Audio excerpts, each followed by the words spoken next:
ఉంది. అందరికీ ఇక్కడ చెప్పిన సంవత్సర ప్లాన్లో సెల్ఫ్ ఎంప్లాయిడ్, దాంతోపాటు అగ్రికల్చర్ చూసుకుంటూ పార్ట్ టైమ్గా అవన్నీ చేస్తున్నా. కానీ ఒక 13 years నుంచి నేను చేసే జాబ్లో కంటిన్యూగా చేస్తున్నా. కానీ నాకు సరిపోయేంత ఇన్కమ్ రాలేదు. నాకు ఉన్న డ్రీమ్స్ అన్ని ఫుల్ఫిల్ కాకపోవడం వల్ల నేను ఈ బిజినెస్లోకి ఎందుకు వచ్చినట్టు సెక్యూరిటీ ఇన్కమ్ కోసం వచ్చినాను. ఎందుకంటే అందరూ చెప్తారు కదా 3 generation లైఫ్ ఉంది, అందులో లైఫ్ ఉంది అని చెప్తున్నారు కదా. అక్కడైతే నేను చేసే దాంట్లో సక్సెస్ కాలేదేమో అని, వెస్టర్న్లో సక్సెస్ అవుతానేమో అని ఈ బిజినెస్కు రావడం జరిగింది. 2015లో మన గ్రేట్ అప్లయన్స్ మాకు ప్లాన్ అనేది ఎక్స్ప్లెయిన్ చేసారు. సబ్జా మీడియం అండ్ హిమాచల్ సార్కి గ్రేట్ అప్లై విన్నాను. విన్న తర్వాత ఒక 3 years అనేది నేను పర్సనల్ ప్రాబ్లం వల్ల నేను ఆఫ్ చేసాను. ఇప్పుడు బయట అయితే చూడండి, ఒకసారి ఆలోచించుకోండి ఫ్రెండ్స్, మనం చేసే జాబ్ ఒక 2 సంవత్సరాలు వదిలిపెడితే మనల్ని మళ్ళీ జాయిన్ చేసుకుంటారా? చేసే జాబ్లో ఎక్కడైనా సరే ఒకసారి ఆలోచించుకోండి. గవర్నమెంట్ జాబ్ అయినా సరే, ప్రైవేట్ జాబ్ అయినా సరే, ఏదైనా సరే ఒక 3 years ఆపేస్తే మళ్ళీ స్టార్టింగ్ నుంచి స్టార్ట్ చేయమని చెప్తుంటారు. కానీ మన వెస్టేజ్లో గ్రేట్గా చెప్పుకోవచ్చు ఏంటంటే, మనం ఎక్కడైతే స్టెప్ ఆపేసినామో అక్కడ నుంచి స్టార్ట్ చేసే అవకాశం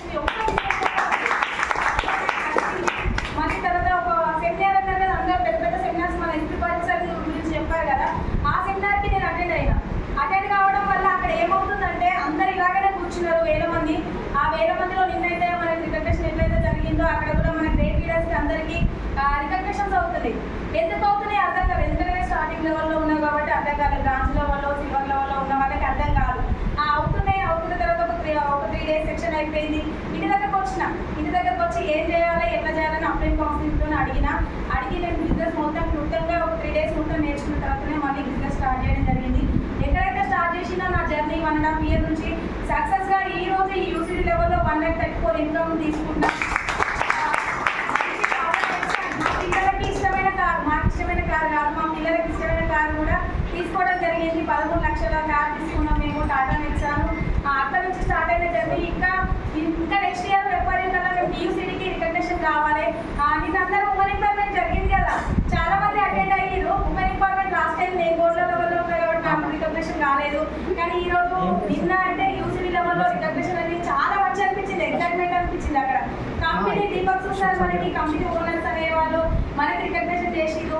ఎంత మంచి మన ప్రొడక్ట్స్ వాడుకోవాలి, మనం డెవలప్మెంట్ కావాలి, మన కంట్రీ ప్రొడక్ట్స్, మన దేశం వస్తువులు మనం వాడుకొని మనం డెవలప్మెంట్ కావాలి, అందులో మనం ఉన్నాం కదా.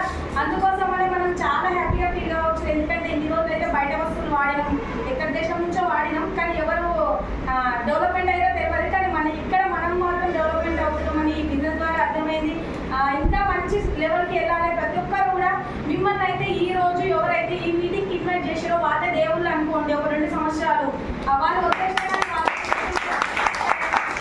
2 నుంచి 3 సంవత్సరాలు కమిట్మెంట్తో వర్క్ చేయండి, కన్సిస్టెన్సీగా వర్క్ చేయండి.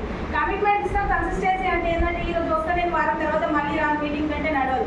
ఖచ్చితంగా 21 వారాలు ఎవరైతే మీటింగ్కి అటెండ్ అవుతారో, ఈ మెడికల్ స్టోర్లో అయినా సండే మీటింగ్కి అటెండ్ అవుతారో ఖచ్చితంగా నాలెడ్జ్ తీసుకొని మన క్లినికల్ సిస్టమ్ ఉంది, మనం ఎడ్యుకేషన్ సిస్టంలో ఉన్నాం. మన గ్రేట్ అప్లయన్స్ మన కోసం వాళ్ళ లైఫ్ని మనం త్యాగం చేసిరో మనం కూడా ఎదగడానికి ఒక ఆపర్చునిటీ ఉంది. కాబట్టి మనం తీసుకునే డిసిషన్ ఇక్కడ మీరు పోయే లోపు ఒక 1 hour మీ అప్లయన్తో కూర్చొని మాట్లాడి మీరు ఒక మంచి డెసిషన్ తీసుకొని వెళ్ళండి. మీరు సక్సెస్ అవ్వడానికి అవకాశం ఉంది.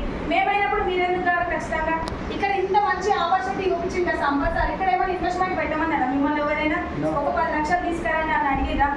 ఎవరు అడగలేదు. ఎందుకంటే మనము నచ్చిన ప్రొడక్ట్స్ వాడుకున్న వేరే వాళ్ళకి షేర్ చేయడం ద్వారా డబ్బులు వస్తుంది. థాయిలాండ్ అన్నారు కదా, ఇంతకుముందు టైం ఫ్రీడమ్ అన్నారు కదా, ఇక్కడ మా సార్కి జాబ్ ఫ్రీడమ్ చేసిన నేను బిజినెస్ చేయడం ద్వారా మా సార్కి జాబ్ ఫ్రీడమ్ చేయడం. థాయిలాండ్ కూడా వెళ్ళి రావడం జరిగింది. మా ఫ్యామిలీలో 5th member మేము వెళ్ళడం జరిగింది అదర్ కంట్రీకి. తర్వాత వచ్చేసి నా డ్రీమ్ ఏముందంటే నేను చేసే వరకు నేను కూడా జాబ్ ఫ్రీడమ్ కావాలని డిసైడ్ అయినా. అంత